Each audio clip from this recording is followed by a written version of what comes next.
Right, I've very great pleasure in introducing Tony Bentley to you. I'm sure you know Tony. If you're keen DXer, he'll be in your log by one means or another. I said hook or crook. Well, something. No, I don't really mean that. But as you know, we've been hearing some good signals from Southern Africa in the not too distant past, when the sunspots allow us. So we're very grateful indeed to Tony for coming and talking about his trip to Botswana. And I think without more ado, I will invite you to lead us into that lovely country. The joys of Botswana, yeah. I shall be there in 10 days. I'm looking forward to it. Oh, my word. Okay, it sounds as though you can hear me okay. Good morning, everybody. I hope those that travelled this morning had a good journey. And for those that were here last night twiddling their thumbs, I promise not to shout too loud.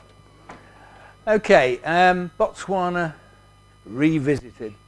Well, the revisited reason is because we went in 2016 as well. A small group of us went to Botswana in 2016 and knocked a few points off the most wanted. There were 5 operators then, and over there, notice the CDXC flag. That's those of you who are in CDXC. So we did try and publicise it. We only had 3 stations in one room, and it was very, very cramped. We were there for 6 days, which allowed a little bit of setup time on that, and we made 20,000 plus QSOs in that time. But at the end of it, sorry? Yeah. Sorry about that, yeah. At the end of our first stay, the pile-ups were still there. I know I did the last queue at about 2 o'clock in the morning. It was just noise still. So we then sort of thought to ourselves, well, you know, perhaps we should do it again. But first of all, why Botswana? Well, it was fairly high on the most wanted list. Well, fairly high, 116 it was when we first went. And we'd tried it the year before, so we thought we'd do a much nicer, bigger one the next year. And it was 120. I think it's 132 now after this last visit. So we've improved matters no end. Relatively easy to get to. Depends on what you're talking about. If you compare it with Bouvet or Peter Island or things like that, it's very easy to get to. But it's fairly easy to get to. And the other thing, it was weather's warm. Well, that caught us out because it wasn't warm this year at night. It was flipping cold. Whereas the first time we went, it was very warm. It was lovely. And some of the lads who went in particular hadn't been on any safaris or anything like that before, so they wanted to do a little bit of that as well. I think it's important we get in our minds clear where Botswana is. And if I tell you about a little QSO that went on, you'll see the reason. Nick at 4FAL, and he's not here as you know, was working a UK station on 20 metres. This UK station said, why aren't you working on 10 metres? So Nick said, well, you know, that's Botswana, that's the UK. Nick said, well, 10 metres isn't open. And the UK station says, yes it is, we work in Africa. Oh, says Nick, where are you working? Morocco. Completely different hemisphere. So it is important that, you know, sort of people have a little bit of a think when they say things like that. So that particular amateur was put right. Little bit about Botswana, a lot of it's rubbish, but it gives you a feel for the size of the place. So it's twice odd the size of the UK. Population is somewhat smaller than the UK. And Gaborone is the largest city, and that's about the size of what, something like Oxford? Well, most probably Oxford's bigger than that. Don't earn as much as the UK overall, or work as much as the UK. And they're the main industries. Diamonds is the one that really has made them make their money now. But some of you who are of my sort of generation might remember a bit more about Botswana. Anybody remember what it used to be called? Bechuanaland? And it was a British protectorate at one time. And does anybody else know the name Seretse Khama? Some of the younger ones? Yeah, well, he was heir to the throne of Botswana when it was a British protectorate, so the Brits had a say in it. And when he was at university, he fell in love with a white woman, and we're talking about the 50s, and when apartheid, it was just beginning in South Africa, and that was frowned upon. So he was exiled from from Botswana land as was, but eventually went back and successfully got independence for the country. So it was one of those things. When I went to Botswana and heard that name, Seretse Khama, I thought, yeah, I can remember that somewhere from the dim and distant past. Right, what sort of, roughly how did we go about getting there and what did it cost us? Well, we went via Istanbul. Why? Because Turkish Airlines was £200 cheaper than going straight to Johannesburg via a couple of other, shall we say, major airlines. And it wasn't too bad. We also had some on-ground support. I'll tell you a bit more about this in a minute, from Daniel ZS6JR, whom I'd worked with before in both Swaziland and in Mozambique. So I knew what Daniel had got. It cost us round about 3k each, plus beer. And that's not right. It took me more than 26 hours door to door, but I think that was from Gatwick to the place. But it was longer than that, wasn't it, Nick? It was longer than that. Yeah. I made it 30 hours, but okay. So we were a bit weary when we got there. Come on. Okay. Now, it is important on these things, I found in the past, to have some local support. It's okay planning it all yourself and going there, but unless you've got something on the ground, it makes life very difficult. And we had CQ DX African Safaris, Daniel, who I'd worked with before, and we'd arranged with him and paid him, let's be quite honest about it. We had paid him to do a lot of the stuff and bring a lot of the stuff for us. So that meant we weren't carting anywhere near as much as we might have been.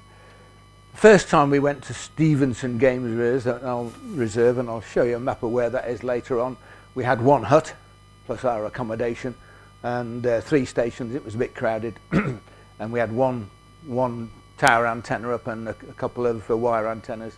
But this time we decided it really ought to be going bigger than that. I won't tell you any more about Stevenson Game Reserve. That's something you can look up. One of the issues we did have, we of course do need a license, and that's where you really need somebody on the ground to go and get your license, because to get the license you had to go to Gaborone, and Gaborone was 270 kilometres away from Stevensford Game Reserve. The first time round Daniel had a friend in Gaborone. This time that friend wasn't there, so the site owners actually did a lot of work going and getting this license for us, because the Botswana Communication Regulation Authority had no real idea what they were talking about. We found, in fact, I think we had 5 licenses before they got it right. So that was the license.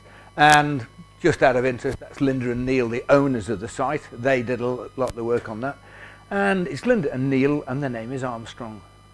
Think about it, Neil Armstrong. Yeah, okay. Right, we made loads and loads of lists, excuse me, about what to take and who was going to take it. And we've got this issue again where Daniel was providing some. So we needed to make sure that what Daniel hadn't got, we'd got. And that was particularly important with things like electrical mains. Excuse me a minute. Because, of course, South Africa and all countries around there use the old 15 amp round pin plug sockets. So we had to make sure we'd got enough extension boards and that, and then so that we did that. But we made lots and lots of lists, who was doing what, and we actually went to Dave G4BO's place one day and we did a dry run of everything. Particularly important, we're setting the PCs up for logging and 1 or 2 of the rigs to make sure they interfaced as well. A little bit about our travel. We did carry quite a lot of stuff with us. We had some pelly cases and bags full of stuff, even though Daniel was providing a lot.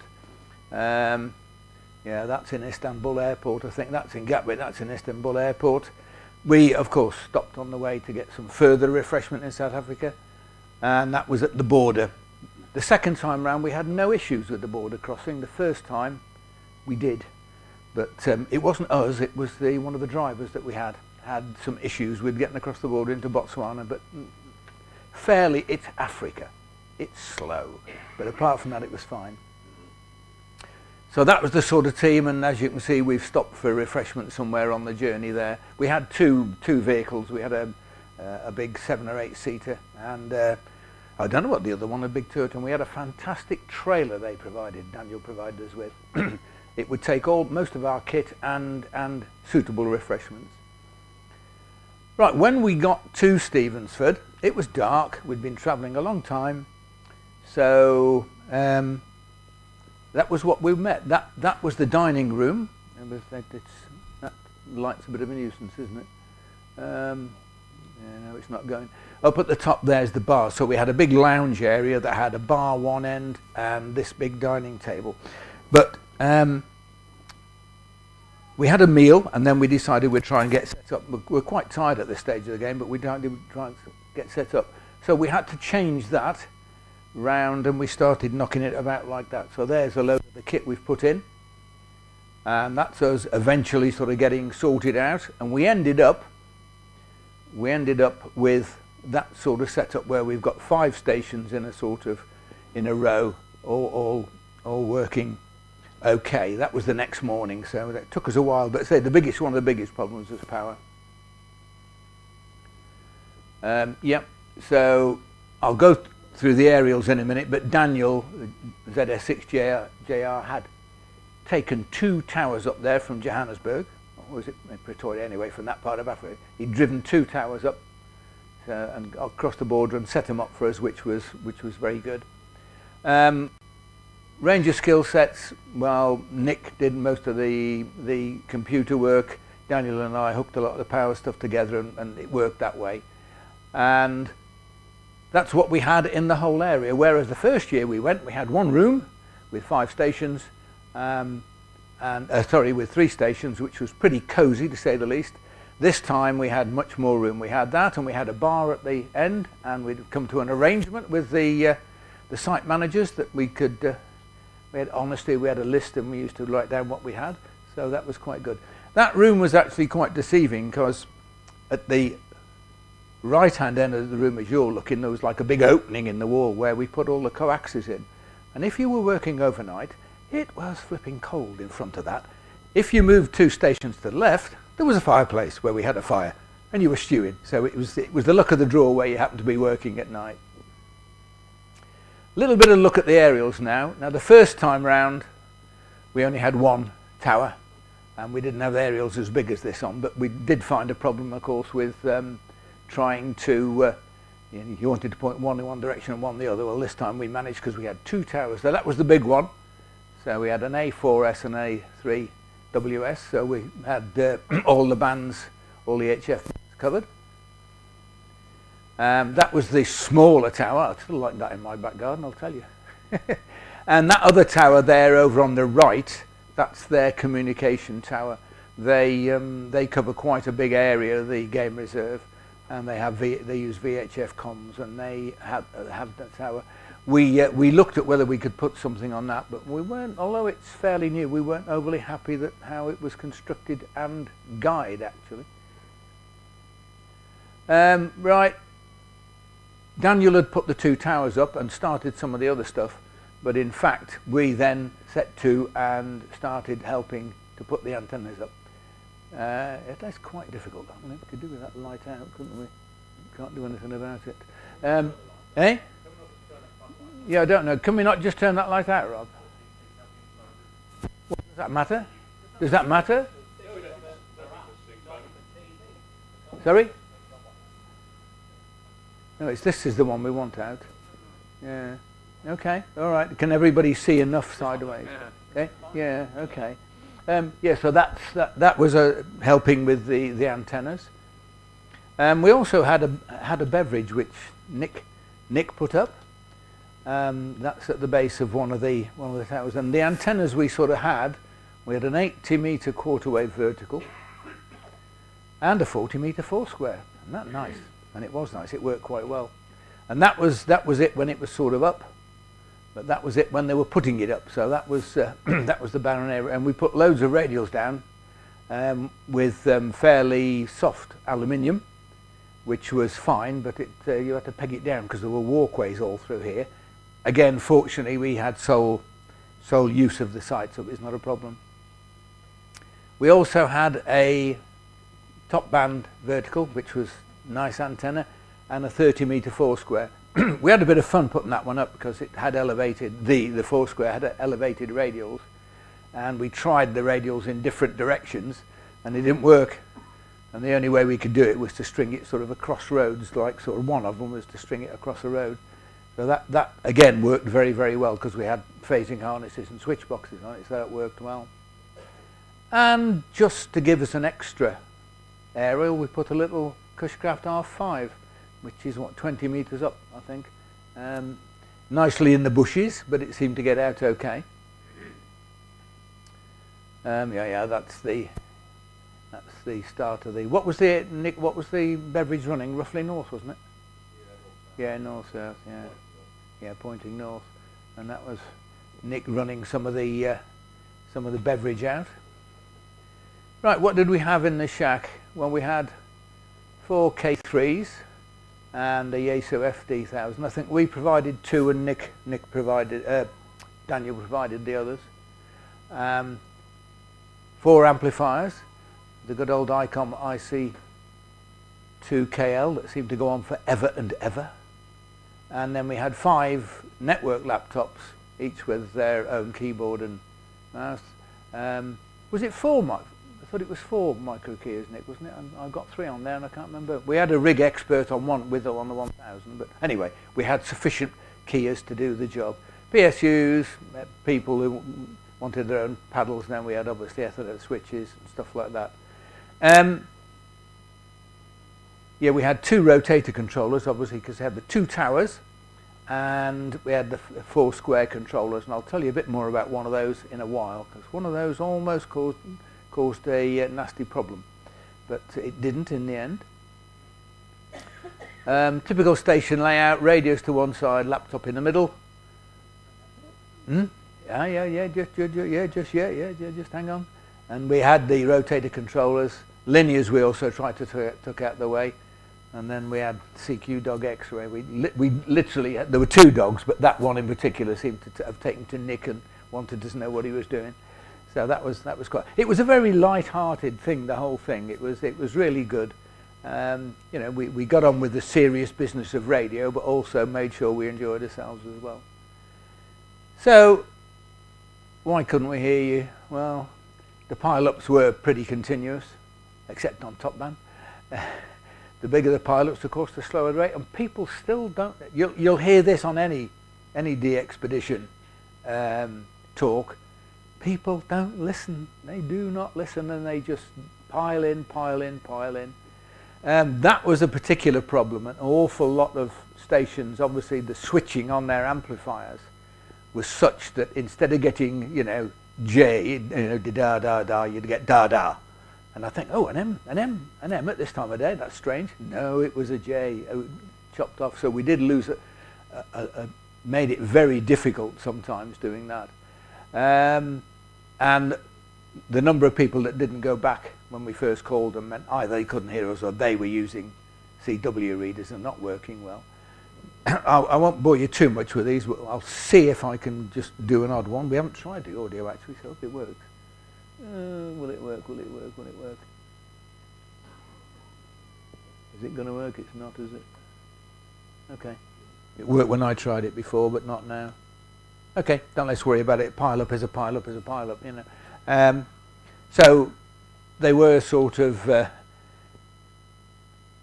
quite difficult sometimes to get, and don't let anybody tell you that some countries are worse than the other. They're not. They're all roughly the same. I have to say that I found the ones that listened best and did what you asked were the Americans, actually. They tended not to pile in, whereas all the other nations tended just to pile in, and made it very difficult. Okay, what did we do? Well, we've already said we made 20k in 2016, so with half the ups and kits, so we expected to make 40. But in fact, we made 44,000 Qs. But as you can see, Europe took by far the biggest. Not working. By far the biggest slice, with stateside there and Asia there. First time round, when we had just the 3 stations, propagation to the States we expected to be bad, and actually it was very good the first time round. This time it wasn't so good to the States. Sometimes it was quite difficult to actually work the States this time. But as you can see, Europe grabbed by far most of it. Right, that's a band mode pie and a graph, and as you'd expect, sort of 2017 were the biggest ones. 40 didn't do too bad, and CW tended to be a little bit bigger, a little bit better, and I'll show you another slide in a minute which sort of gives you a clue why that might have been. And we did have an RTTY station running. That plodded along, but the pilots on RTTY were just the same. They were huge, and it was very difficult sometimes to pull them out. But that worked. So, as you can see, we managed to do some top band and some 80 meters, but not phenomenally good. Okay, we did 23,000 odd on CW, and okay, RTTY we didn't do so much. This gives you a bit more of a clue why. In fact, if you look at, I can't even see that on there. If you look at that one top band and 10, if you take those off the CW score, you'll see that CW and sideband were roughly sort of equal. So that's the actual numbers, and that's how it progressed throughout the thing. One of the interesting, I think these next ones are most probably more interesting. Now that's QSOs per hour of the day by band, and it's sort of as you'd expect. The bluer ones are the lower bands, and obviously the reddy browny ones are the higher bands. And as you can see, if you look at sunrise and sunset, which would be about there and about there, it's exactly what you'd expect. That's by hour of the day, and it's the same. The numbers are QSOs, and the propagation was generally much better during the daytime. Daniel was also useful in as much as he would perhaps come up with suggestions for propagation for that area that we may not have thought of. And he said to me one day, well, if you use an HF, just point at the sun, just follow the sun. And actually it worked fairly well a lot of the time. That's again QSOs per hour of the day by band, just equalised, and that's by hour of the day. And again, you can follow the sunrise and the sunset, the LF bands when the sun's down and the HF bands when the sun's up. So more or less what you'd expect. That just gives you a clue. Must admit, I'm not sure what the white is, but that gives you a bit of a clue about the percentage of that's an interesting one. That's a large percentage, isn't it, they must have an awful lot of amateurs, is all I can say. Awful lot, and the G's are in there somewhere. G's are down there, just down there, look. So we did have our G ears on when possible. We really did try. One of the things, of course, we had to think about, I know we found this the first time, is that we all get used to, you want to work VK, you point that way, you want to work ZL, you point that way, and so you get used to it. But it's slightly different, of course, when you move. And in particular, VK, of course, there's that thing. VK is down that way now, which is somewhat different to what it is from the UK. New Zealand is right down there. New Zealand, so you have to relearn. And States is very similar to what it is here, but it's much broader. Canada, States, so it's much broader. So we had to sort of learn where to point the aerials a bit more. And in fact, I did some great circle maps and marked on, because Japan is right up there somewhere. Japan is right up there. I did mark some maps up, and there was one by each station, so that, where's that one? Where's that now? So at least we knew where it was. Right, our target was 40,000. Now the reason we actually took some it was champagne, I think, with us. We had champagne, and we did. It's a pity I can't get that going. That's that was our. Will it go? Yeah, but it's not playing, is it? It's not playing. It's not playing. Oh, didn't want to do that. We hadn't tried this before, so that's most probably our fault. No. No, it's not going to go, is it? It's not going to go. Okay, don't worry about it. It's not going to go. Yeah, be careful. Yeah, be careful pressing, you'll lose in presenter mode. It doesn't want to go. Okay, don't worry about it. But that was Giles, and the reason we wanted Giles to do our 40,000th queue was he did a lot of the talking to Stevensford, sorting out flights, generally sorting out money, and that he did an awful lot of work towards it. M0TGV, that's what, yeah. And we wanted him to do the 40,000th, and he didn't realise at the time. So when we got near 40,000, we just sort of all backed away and let him get on with it, you know. And then big cheer when he did it, which was nice. Going wrong way. Right, so we did that. Okay, did we have any power and equipment failures? Yep, we'd had a little bit. On the last day, we had about an 80-minute power failure. That was the grid, or whatever you'd like to call it. Nothing we could do about that. So we just had to sit and bear that one. Had it gone on for a lot longer, they did have a local generator we could have used, but we didn't. But that could have been more dangerous was that the local one.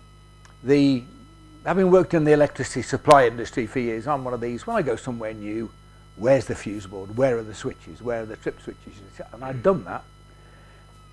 Anyway, how we worked we didn't have a rotor for doing stuff. We just said who wants to do what when, and that's the way it did. And Dave in particular, and Nick and I tended to do overnight or early morning. And I'd said one morning I'll come in just before dawn, and went into the shack and there was nobody there. So obviously whoever had been on overnight, conditions were just poor. So the 4 square switch box I wanted to use was at one end of that. So I picked it up to move it to the other end. Picked it up and the lights went out. I thought, oh, okay, right, trip switch on, come back again. Okay, picked it up again, and I thought, ooh, I got a tingle off that. Okay. So I was a bit more careful, took it along, plonked it down where I was going to put it, bang, the lights went out again. So it turned out there was a fault in it, but the potentially dangerous thing, I'd actually grabbed hold of that thing, and with nobody else there, if that had knocked me out, that would have been me for my visit to Africa finished, likely. Anyway, it just goes to show how careful you've got to be. Turned out there was a fault in the box and we changed it. What else happened? Yep, that amplifier failed one day into the operation, and it turned out to be the power supply. And I think Daniel had a spare, or there was a spare out of something else, and it was taken out and changed and worked very well. Bless it, it's got the socks to the rest of the thing. What's next? Okay. But of course, if you remember on, we did say that we wanted to do other things besides a bit of radio, so it wasn't all radio. And we did have 1 or 2 occasions where we managed to get out, and that was at lunchtime after we'd been on a bit of a safari.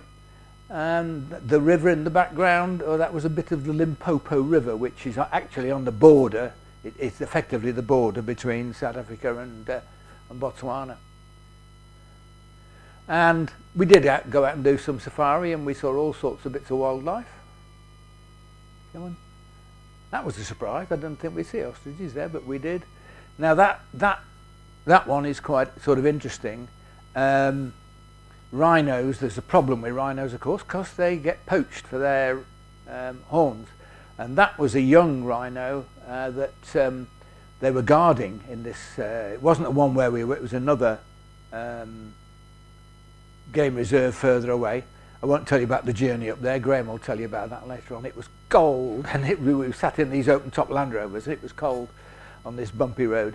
But that was a young rhino, and they were guarding it, and they allowed us to get fairly close to see it. But the 4 blokes who were guarding it, that was their job. And we said, well, what happens if you come across any poachers? Don't ask. Don't ask. The view was, it's them or us, so... And there's also, it's something to do with the judicial system in Botswana as well. That means that although they get caught, and they rarely get punished, so I think it's a bit severe. I think they had 8 rhinos on that, and we saw 4 of them. Giraffe we saw plenty of. Zebra, what's that? Oh, that was the typical sort of road, miles of road like that. And that's a kudu or something similar, I'm not quite sure which one that is. And we did have our own little local wildlife. That's the satellite aerial there, and that little snake just liked to wander in and out of the logs there. That was no problem. That was a little tree frog that decided, I'll show you later on, where we ate, it decided it liked the little tree decoration on the table and wanted to keep going for that. That was a little kingfisher that got in the shack and tried to fly at the window and stunned itself. So this is, as well as the two dogs we had around, this is stuff we had. And then the other one that caused us no end of problem, that's difficult for you to see, but they're ants. And they got on the control cables, and they came in on the control cables, they came in on the coaxes, and it was a pig. You know, once they were in, they followed the whole thing down, and they were all over the blooming table. Okay, a giraffe lying down, more correctly a dead giraffe.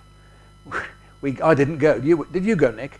Yeah, we got an invitation by the site managers one day. They know what they've got on the game reserve, and they sort of said, "Oh, we've been told there's a dead giraffe. We need to go and have a look at it. Do you want to come?" So some went, and the reason they wanted to look at it was not just they wanted to know why it had died, and it seems it was old age, but they wanted to know what predators there were around.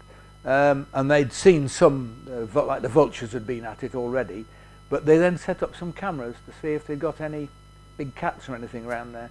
I don't think we heard whether they found any or not, but that was what they did. Our accommodation was quite good. That was typical. Note the mosquito nets, although we didn't have much mosquito trouble this time. Yeah, that's the shack area, the lounge area. The shack was in that bit there. These just pictures of the place. Those two, they were the site managers. They were fantastic. She did all the cooking with the help of locals, and the food was absolutely amazing. I don't think I've eaten so well for a long time.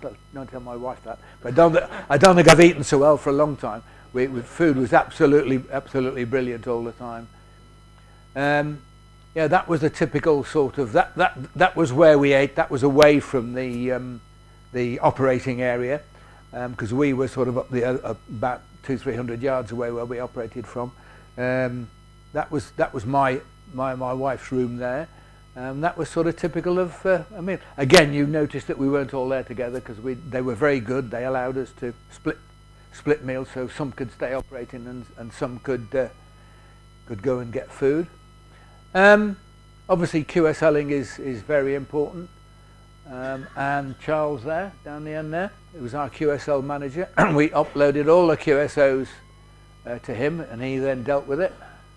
That was the QSL card, of which I forgot to bring a copy, but there again, that's a bigger one. So where to next? Well, don't think we've decided. We haven't thought any more about that yet. I think we're still recovering from that, but I'm sure one or two people who've not been on DXpedition Be First have got a bit of a taste for it now, and we might well be something else. Yeah. So we did a daily upload into Club Log. It was quite funny because the internet link was not that brilliant, and very often it was a case of, right, everybody turned their phones off or disconnected their phones from the internet so as we could then get and the other interesting thing is one day the upload failed, and immediately the number of dupes that we'd worked the day before went up. So it just goes to show that immediate upload does prevent a lot of hassle. So, say Charles is the QSL manager. He dealt with it all as far as we're concerned. Thank you again, Charles, for that. That was brilliant, so we didn't have to worry too much, and that's it. Right, could we have done better? Or what could we have done better? Well, I think we were fairly happy with the performance overall. We could have looked at switching between antennas, because basically it was a unscrew this, change the filter, screw it back in again. It worked, but it may well be we could have used some other ways of doing that. Rotator controllers, we had one that side, and sometimes we had to change them. We might have been able to do something with that. Maybe we could have run another beverage towards the States. The reason I say that is I think I was on 80 meters late one night, working into Europe on CW, and I suddenly had one American, fairly weak American. I thought, oh, interesting, you know. So I didn't twig straight away, And then I twigged I was actually switched to the beverage. I came off the beverage onto the vertical and whang, there were the Americans. It was quite surprising. So that beverage was very, very directional. So another one towards the States might have done. Second digital station, there was great demand for RTTY. FT8, that wasn't heard of then, I don't think. Second digital station might have been, but as we only didn't have sufficient PCs, that could have done. We did wonder about using a beacon. I think somebody asked us if we could put a 6-meter beacon up, but we hadn't got the wherewithal to do that.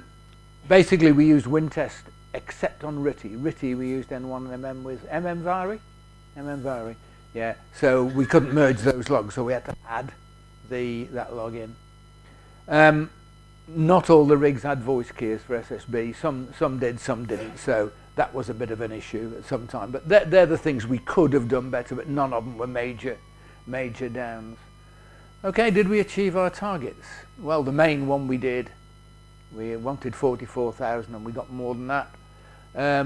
We managed to work most parts of the world. And propagation obviously affected that to some degree, but we did it mainly.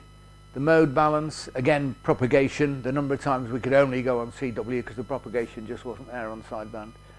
And we did think, I think, at the end that maybe the balance of ops was not right. Because basically there were 3, what I call proper CW operators, then there was me. And I only did about half the rate of the other 3, so I'm not a proper CW op. And the rest were all sideband, so maybe we could have done with another CW op, I don't know. But that wasn't the point. The point is we were all friends, all people who knew one another, and we knew we'd get on together. That was important, that we knew we'd get on together. And the team worked very, very well. There's actually no doubt about that.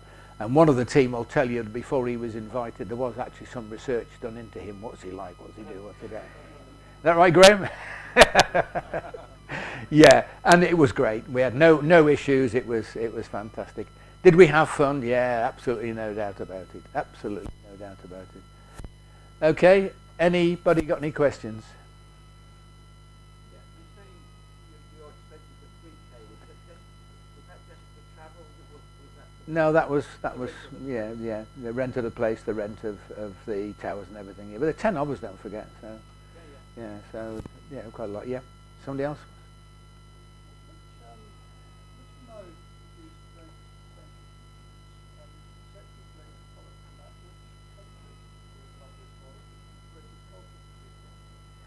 I don't know. Anybody? No, I don't know which gave the greatest number of dupes. I really don't know. I don't think we've looked at the Echo Alpha. There's the QSL manager. He'll tell you Echo Alpha. So, which mode? I don't know. No, I don't think we can go into that. We haven't looked at the log that tightly. Anybody else? Yeah, Nigel. Yeah. We did. Yep. No, the local noise was pretty quiet, except obviously on top band and 8T at night. It was, you know, you're in the tropics, so it's going to be noisy. Filtering in general worked okay. There were some times, particularly when we're using the FT1000, where you had to be a bit careful where you were because it would interfere with, you were getting phase noise from other stations. That's why sometimes we weren't on the frequencies we published, because we found that when that was on that one, so you needed to move away a bit. But in general, it was manageable, wasn't it? In general, it was manageable. But the K3s were much more. That's right. Yeah. Yeah. Yeah. Yeah. Yeah. So it was things like that. But in general, it was all overcomeable. We found this also when I was in Mozambique. We had a 1000 and a K3, and you couldn't use. No, we had two 1000 and one K3, and you couldn't use the two 1000s on bands close together. You had to have a K3 because the phase noise was too bad. So yeah, in general, filters did the trick, and as Nick says, there were some issues. Local noise wasn't bad at all. Anybody else?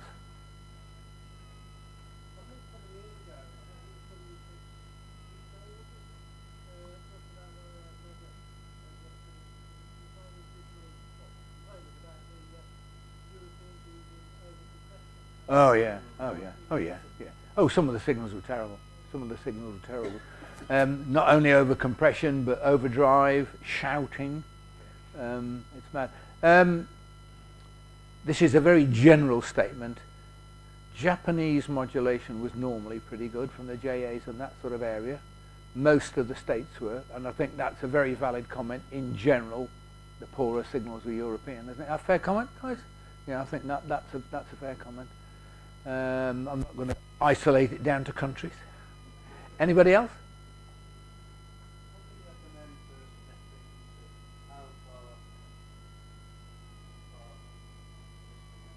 I'm sorry, just...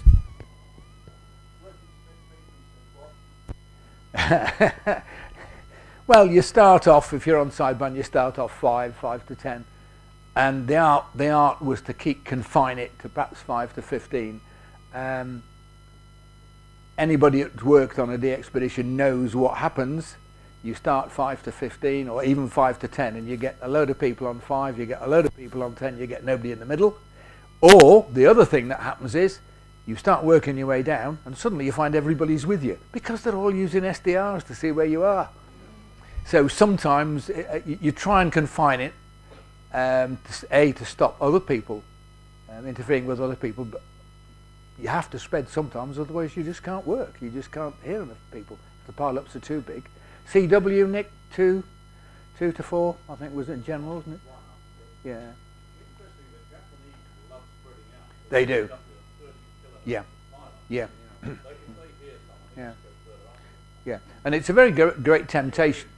Yeah, it's a very great temptation if you're struggling to pick somebody out of the pile-up to get to one end of it and just nudge up a bit. Well, of course, that's dangerous because then it just gradually goes up. So you have to, if you want to think of everybody else and confine it, you have to keep it fairly close. Anybody else? Roger?